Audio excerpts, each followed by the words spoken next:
Hi there, this is Nicola from Forever Young Autobiographies, and welcome to my channel. This is the place where we learn to write and publish life stories for family and friends so that unique memories can live on.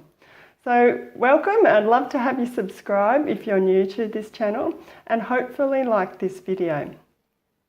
Today we're talking about themes. What is a theme and what are some examples we can use for our autobiography? Now, if you're anything like me, when someone says the word theme, you have flashbacks to your English class at high school, when perhaps your teacher asked you to identify themes in a recommended reading text. Now, you might not have been fond of the idea then, and you might not be fond of it now, but the thing is, themes are all around us. We have them in movies, in books. Even when we go to restaurants, there's themes. Or when you're planning a wedding, they ask you, what's your theme? What's your colour theme? So we use them every day, even in all the stories that we tell to each other in conversation. So let's jump into it. Number one is, what is a theme? Like, how can we define it? And I like to give the example that it's a signpost. It is your guiding message about what your autobiography is about. It's the key takeaway that you want your readers to know about your story after they finish reading your autobiography or memoir. So sometimes it will be an overarching theme, and sometimes there might be a few subtle themes. So it's not just one, it can be a combination.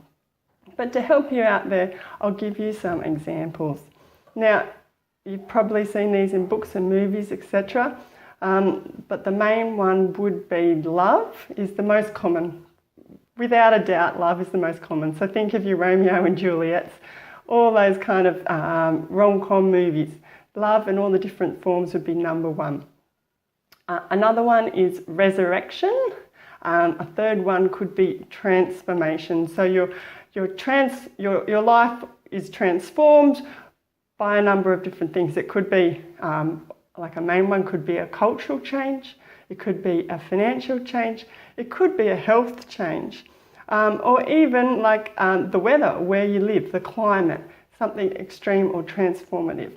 So there's three key examples. Other ones could possibly be innocence, justice, friendships, and there are negative ones which I would suggest you steer clear of for your autobiography, and this would be like revenge, vengeance, anything like that.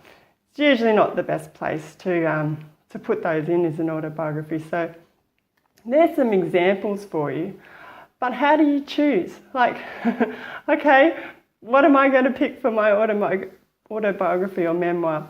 Now, some of you may know from the outset, like, okay, I know the classic key one that I'm going to focus on, and I might have two or three others that, yep, I will weave in.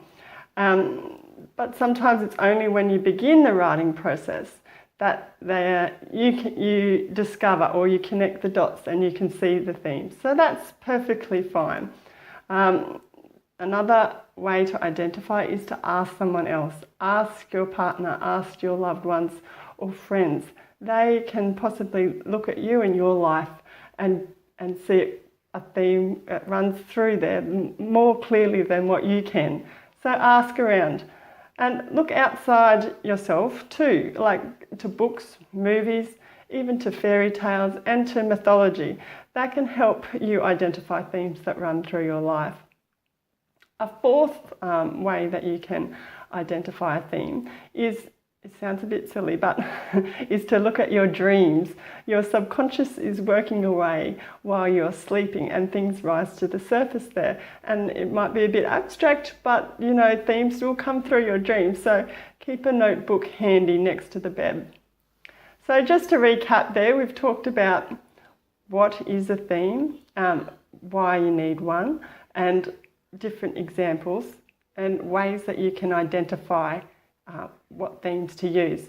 The best conclusion I could give is to think of a theme like a signpost. It helps you choose which stories to include in your memoir because it relates to a theme. I mean, they don't all have to relate, but if you had to choose between a few stories which ones to include and which to leave out, that would be a good starting point. So yeah, that's what a writing coach knows about themes, and I'd go into a lot more detail about themes on my website. There's an article there. I'll leave the link down below. It's foreveryoungautobiographies.com.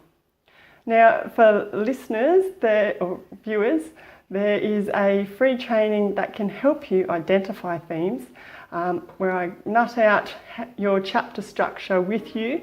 There's some exercises that we go through and help organise what memories you're going to include and what you're going to leave out. And by doing that exercise, by following that training, you get a good overview of what you're going to include in your memoir. And from that, you can then pick out the themes. So I'll leave the link for that down below. But if you've already come up with some themes or some ideas for themes, also share them in the comments down below. It's great to see what other people have come up with, and it gives us ideas as well. So yeah, I'd love to hear about it, so please share. And if you're new to this channel, please subscribe, and if you found this video helpful, give it a thumbs up. It really helps people discover the channel. So thanks for watching, and until next time, happy writing.